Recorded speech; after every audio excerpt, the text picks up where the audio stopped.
Rob, thanks for joining us. You've only been here a matter of weeks, but I imagine it's felt like a good few years already.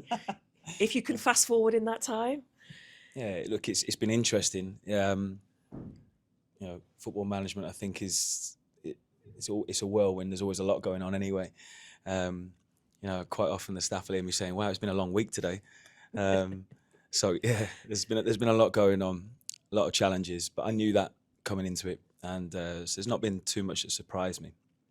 When you say there hasn't been too much that has surprised you, has there been a small element though that has kind of you've walked in and not really you've expected it to be the way that it has been?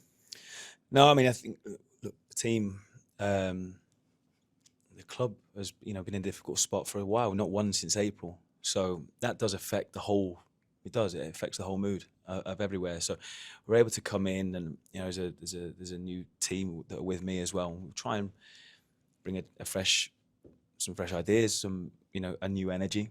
But there's also going to be there's a roll on, a carry on of what's been happening. And no, there's not been loads that surprised me. I think there's been things that I've been actually pleasantly surprised by as well. How much the players have really engaged, and they understand that we need to try and fix some things. And there's been an honesty there, which has been pleasantly surprising. But the thing that sort of will get us all going and will lift everybody's mood is obviously results, and that's still the bit that we're searching for. One of the things you've said recently is that you've asked your players if they're scared. So is it very much a mindset thing as much as it is a physical? Yeah, I think football is hugely about this. It really is, because there's been change, there's been a turnover. Some players have left and some have arrived. But there's still quite a big bulk of the lads that are here that were playing when they won 6 in a row last year. So football is very much about the psychological side of it, the mindset, and confidence is a thing we all know exists, but it's really hard to put your finger on it and how to get it when you haven't got it, and then how you lose it sometimes when you do have it as well. Momentum is the same sort of thing. So we've got momentum going the wrong way at the moment, and then trying to shift that is a challenge. So how would you react if your players, or maybe one or two of them, turn around and said, "Yeah, I am scared"? Well, it's understandable. It's human nature. When you've got 30,000 people there that they want to get behind the team, they want to be entertained, but they want to cheer a winning team. And when it's not going the way that they want it, there's going to be disappointment there. So that's understandable. And not everyone reacts in the same way. So some players, it will affect them more than others if they hear the groans, if they hear boos, or if they hear even an eerie sort of silence whilst the game's going on as well. It can affect players in different ways. The best players are obviously able to just shake everything off, stick the chest out and go, "Give me the ball." But, it does affect people. So it's understandable. And then it's about how we deal with that as well. Because once they've made a mistake, they feel more mistakes will come because of that. Potentially, yeah. And if you make a mistake, how that, what does that do to the whole atmosphere? And then what's going to come off the back of it? But do you feel you're good enough as well? That probably plays in the mind too. All of that, yeah, all of that. So what I'm trying to get across to players is, look, we are human beings. We will make mistakes. We will make errors. If you've got the other 10 players willing to graft really hard to get you out of it, if we do make a mistake, then you'll maybe feel a little bit more protected. And if we normalise those errors, my experience of it so far in the teams that I've worked with before, then you make less. We've spoken to many coaches and many players in this podcast, and you saying that takes me back to a conversation I had with Scott Parker last season, and he said you need to have a concrete head to get rid of, or to make sure you're not impacted or affected by all the noise around you. Would that be a very... Yeah, I think so. And he's someone that's obviously experienced the top level of playing as well. So I'm sure he would have had that. And yeah, we've got to try and find a way to get that across as well. You've got to have a real thick skin, and yeah, concrete there. I understand. I think that's a really good way of looking at it. And with you and the challenge, what do you sort of put yourself through then, as well as the players? Because ultimately you're the one now you've got to protect those players, but you've also got to get the best out of them too.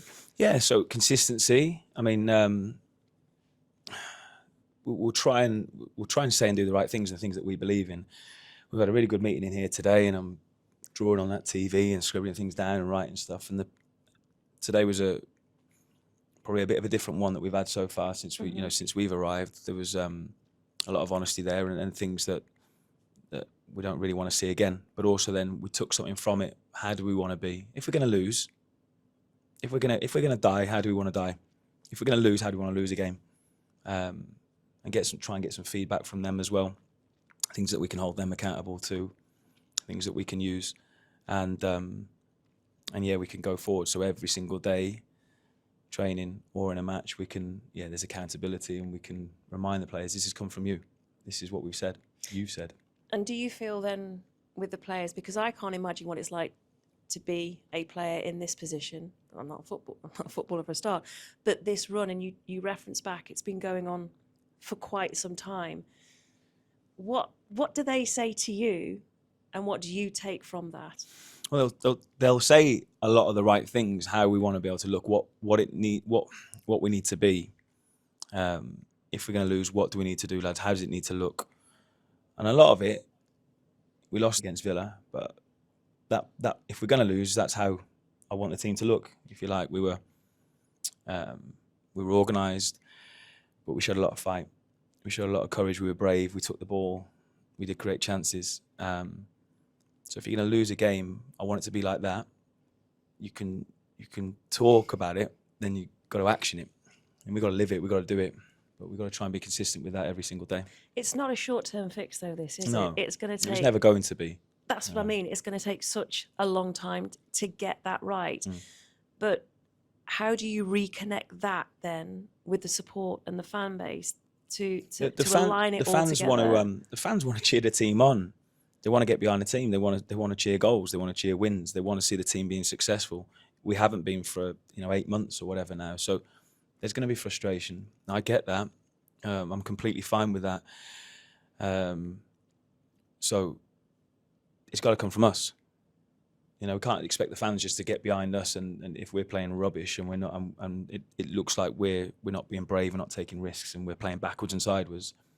We can't expect then the crowd to be happy and loving life. So it's got to come from us. Because things look so difficult right now, I think all they want to see really, and this is like most supporters, they want to see effort, they want to see grit, determination, fight. If you're in that position, they want to see some form of reaction, don't they? Of course. But that's whether we're at the top. You're not going to be at the top of the league if you don't have those things. We're at the bottom. We've got to show that.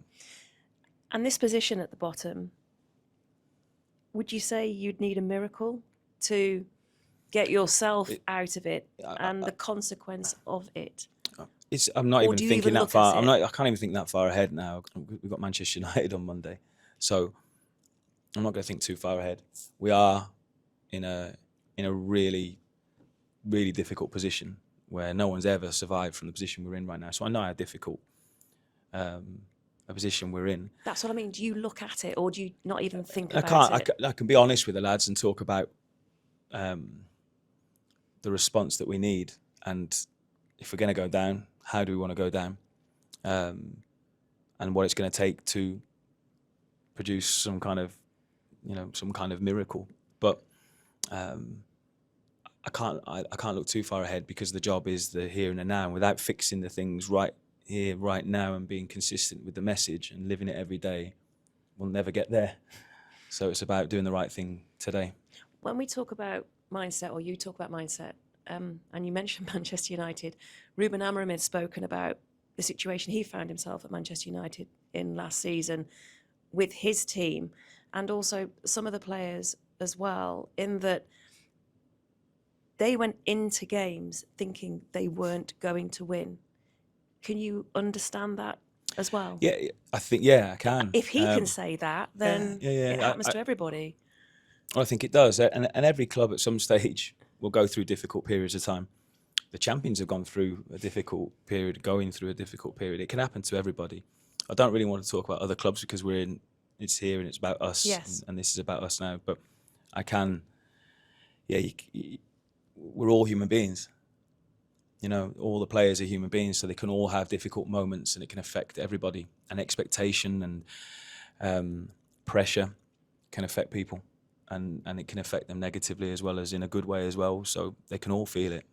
And I was just thinking about you, and coming into this, you knew it was going to be a challenge. You knew it would be difficult. How do you keep yourself going, sort of coming into work every day, but knowing you've got to get the best, not out of just your players, but out of yourself? Yeah, too? I've got. Well, if I'm not at my best, then I'm not going to be able to energise and get the best Exactly. out of them. So I have to make sure I focus on that.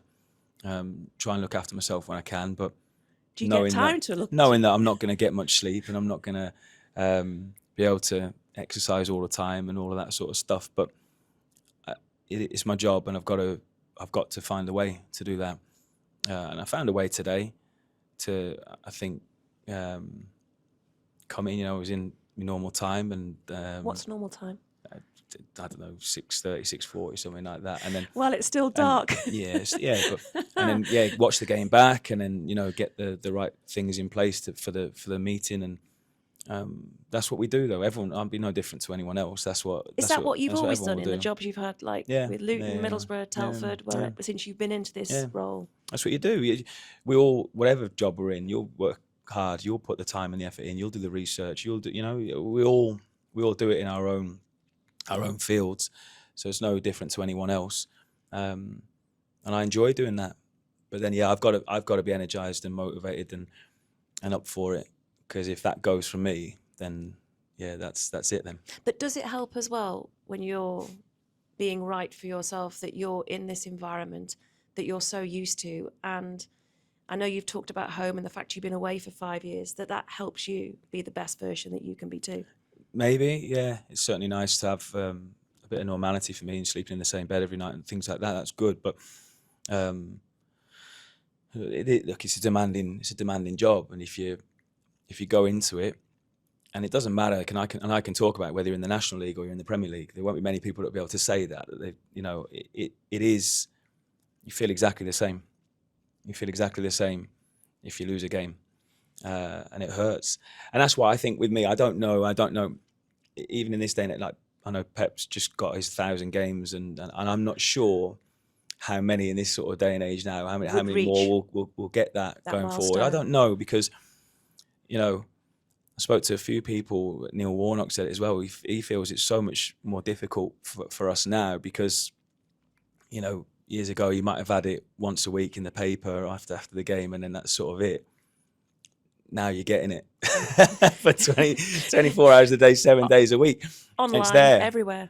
Yeah, and I have to remove myself from that. So I'm in my own bubble, so I won't be aware of anything I see, sort of my name on anything. It's right, go, don't even look, and that's the way I sort of cope and deal with it. But I think the bit that sort of stresses me out most is I feel it, and I don't like letting people down. So I don't like letting the supporters down. I don't like that. Hurts, and that's the bit that I carry. You feel that already, even though you've been in this job a matter of weeks. That you're letting people down. You see it. You see it. I go around to try and show my appreciation at the end, and you see people. You see the frustration. I feel it. I feel it. It's hard. And that bit's really difficult. It's your club, so do you feel it even more then? I think so. I think with this one, that was always going to be the case. It was always going to be the case, and you also know at some stage, and I know we're only a couple of weeks in, but coming here, it is going to end at some stage as well. And these are all the things that go through your head, and you think you never want it to end here. And all those sorts of things go through your head, and you want to make people proud. I'm desperate for the supporters to feel proud of their team, and that's the bit that keeps me up at night. That's the bit that's really, really difficult, because I know it's a collective, and I know it's not solely my responsibility, but in the end, that's who will be looked at. It's the emotional. So you got that because it's your club. You have that there is emotional that, but I've felt that everywhere too. I've been as well. You feel that when you're the head coach or manager of a football club, that's how you feel, that responsibility. So that's the most difficult bit. You can't surely be thinking it's going to end already when you're in those moments. You just know especially when I decided to come back here and had the opportunity, decided to come back here. At some stage it is going to end, and and that's the bit you think almost, so many good things have happened here. Then you don't want it to be a negative, and it was most of the time things end on a negative, don't they? but no, I want to be able to enjoy it. I came here because I thought, right, I want to live my life. I want to take risks. I want to manage this football club. And but I knew it was going to be a challenge. I knew it was going to be tough. And I want to enjoy it. I want to try and enjoy it. And I am. It's a couple of weeks in. I know it's a real. I know it's really difficult. Risk and reward. But Does yeah, that come into mind when you talk about taking risks? But maybe, the reward could be. Maybe I just good. think life is just so short, and I just think I don't want to live with regrets. I don't want to. And how many British coaches, head coaches, managers now can say they worked in the Premier League? It's really difficult to do that, and I had the opportunity to do it again. And so, I wanted to take that. But there's no reason why, I suppose what I'm saying, that can't continue if you were to be relegated to the Championship, that you can't have that opportunity to go back into the Premier League with this club. And that's obviously long. This is why it was a long-term thing, and of course all of the all of the talk during the process was around this being a long-term thing. But I'm also aware that football is football and can be very, very brutal as well. So I'm aware of that. I've experienced all sides of that sort of thing, the game now. So that's okay, and I'm all right with that. But yeah, the sort of overriding thing and the hardest part of this job is letting people down. We all care about our clubs. Football's, people think, maybe people who don't like football and don't support it, they don't really get it. Kicking a bag of air around, what I mean? As my dad used to say. But it's not that, is it? So I can't sit here in front of you and say, it's only football, because it's not. It matters so much to everybody. It brings people together. It does. So much good can come from it.